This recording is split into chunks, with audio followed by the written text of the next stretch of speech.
Right. On to another clip that seems to be even shorter than the last one. Probably because of all the fast forwarding. Not that there's much reason for us to take things at normal speed when we're dealing with Sylph Tower for yet another clip, and we're probably gonna keep dealing with it even after this clip.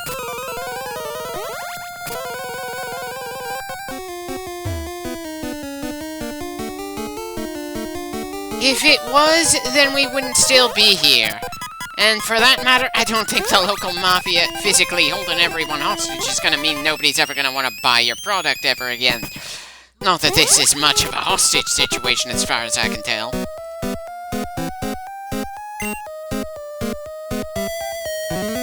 What gave us away? The fact that we're not wearing either a rocket or scientist uniform?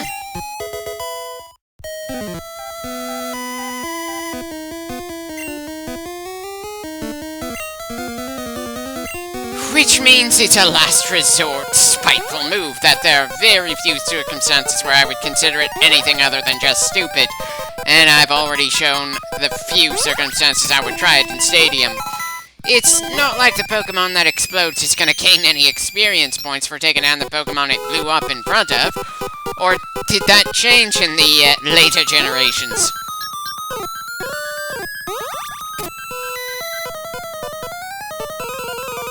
Oh dear! Sorry for all the moments of me running around areas that we've already explored. As people who have seen my Metroid LPs can attest to, when it comes to finding my way through mazes, I really appreciate having a map of some kind.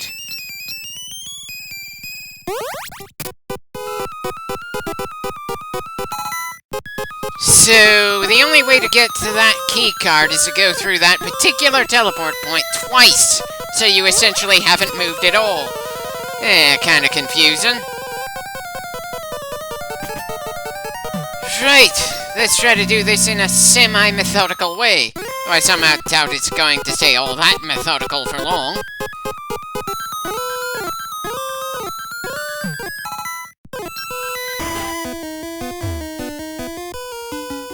You know, I'd have believed that if it wasn't for the fact that everyone who has that overworld sprite has turned out to be an enemy.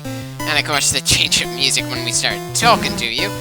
Definitely used to more higher grade ambushes than this one.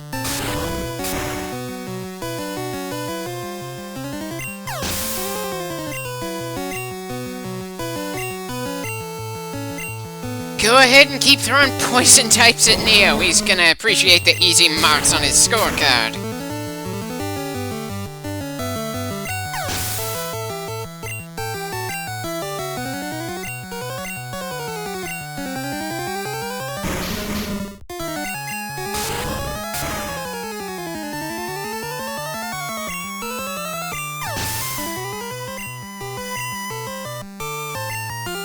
Good God, the scientists here may as well have lined them up against a wall and blindfolded them.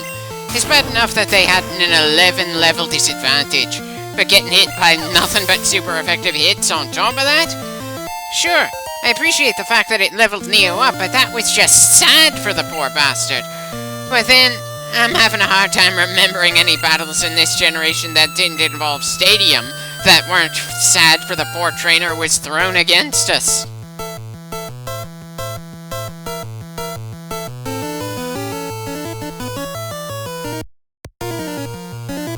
Well, according to the quick check I did, Psychic is more powerful than Confusion. Sure, it doesn't have any secondary effects to go along with it, but considering we've been digging these guys down in just a few hits anyway, hard to really care. Hell, when's the last time we inflicted Confusion when using Confusion anyway?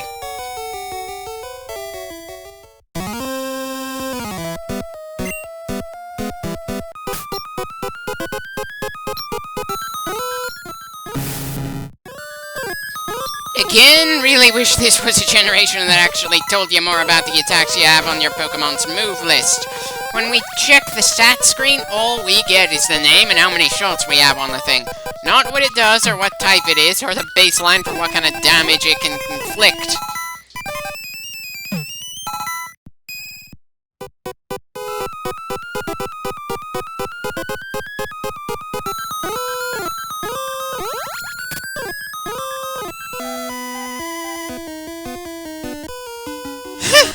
doesn't matter how loyal they are when the deck is this stacked against them, I'm afraid.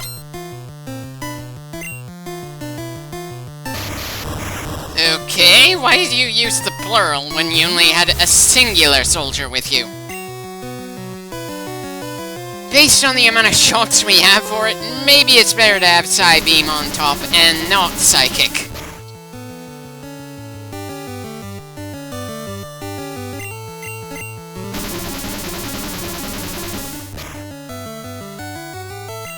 Yet another short fight.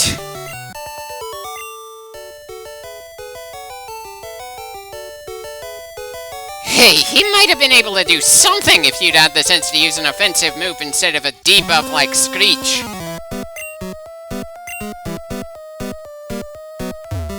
Yeah, we are already aware of how to open the doors, and we are very capable of doing so at this point.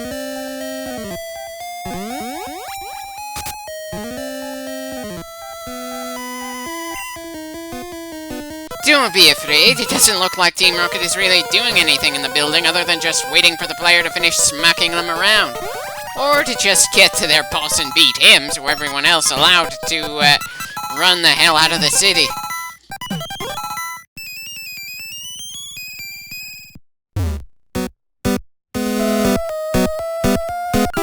You don't really need to hide, since everyone that the Rockets have found doesn't seem to be any danger as far as I can tell. But again, I am far too used to far more brutal situations than this, so it's certainly within the realm of possibility that these people have every reason to be scared out of their minds, and based on what their normal days might have.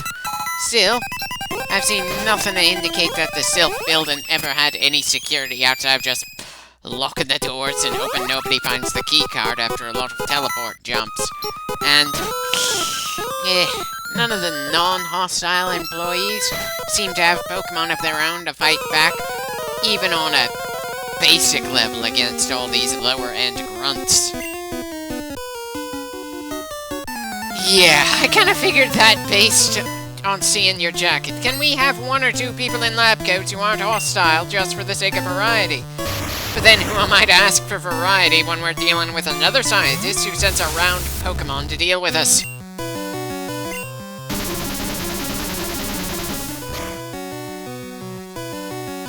A ball that was taken out in a single hit.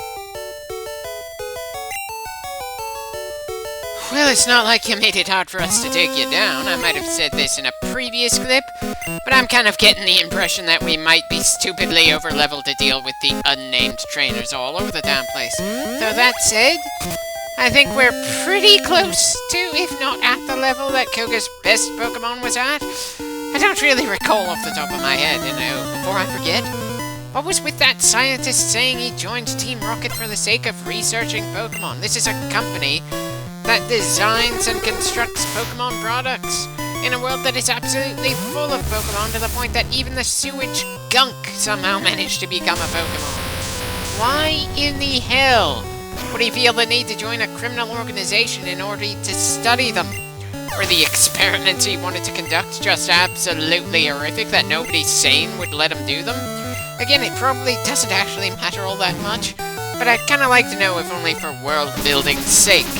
Anyway, that's enough of Neo for now. Assuming I haven't managed to do a miscount somewhere along the line, he's at 75 wins at this point. Yarm's got a bit of climbing to do to match that score, but 65 isn't all that far away from 75.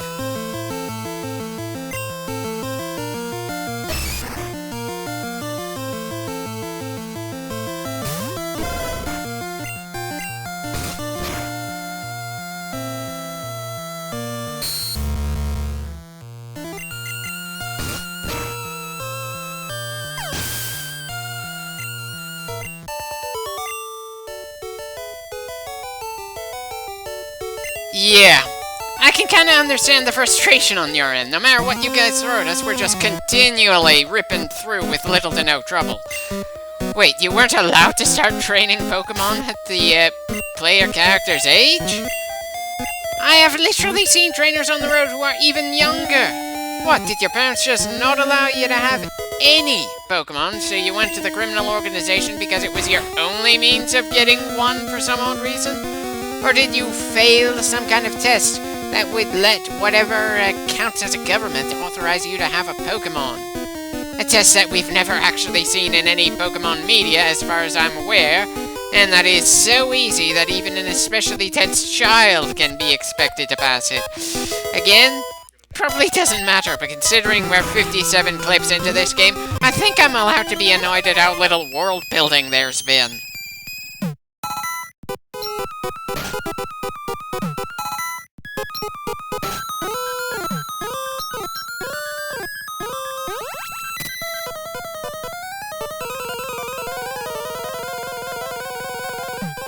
Why did I even bother to try going that way when we already knew that guy would be blocking it? Oh yeah, because I'm in the mode of slamming my head against a proverbial wall to try to find our way through. And while it's possible I'll find the right way eventually, this isn't something like Metroid where exploration is part of the damn game. So I hope nobody minds if at some point I just give in and grab a walkthrough to figure out how to get where we need to go more smoothly after we've cleared everything else. Finding our way through the dark cave without a flashlight or anything of the kind was more than enough of us stumbling around blindly. While I appreciate the fact that we don't have any random encounters as we try to find our way through Silph Tower, at the same time it's more than a little annoying that we absolutely need to use teleporters to make progress, and those really threw off an already kind of iffy mental map of the place. And I've certainly been going through the same bit of ground over and over and over again here.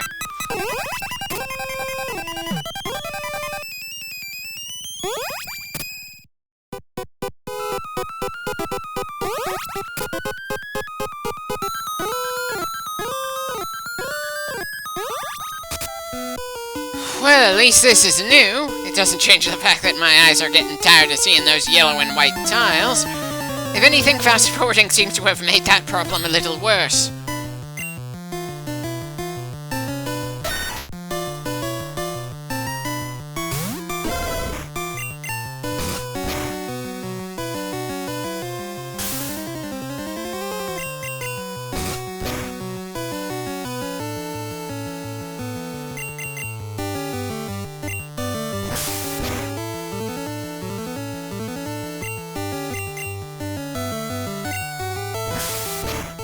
Oh dear!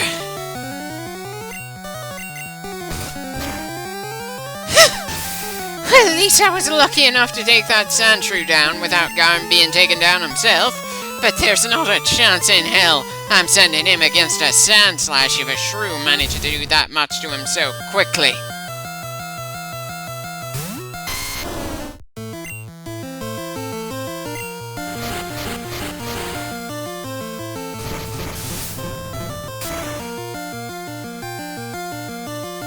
And that's the end of that battle. Certainly felt closer than it probably should have been, though I certainly appreciate the moment of tension against Sandshrew, wondering if Garm was going to get the win, or if someone else was going to have to pick up his scraps.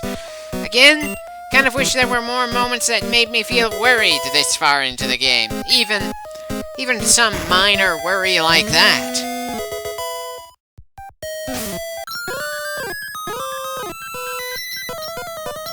Yeah.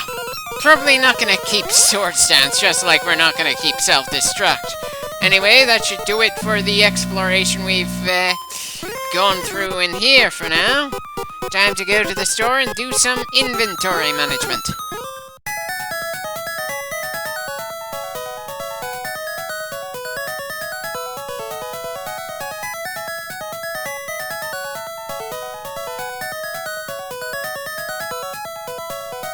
Okay, I seem to have forgotten where the store is in relation to the Silph Tower.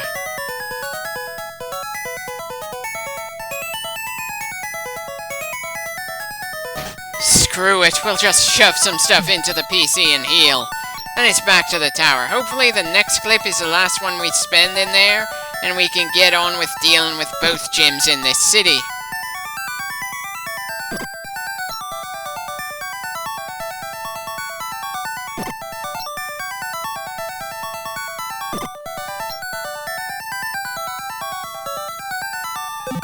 Not much of a bag cleaning, but it's better than nothing when there's nothing outright saying how close to being full the bag might be at a given time.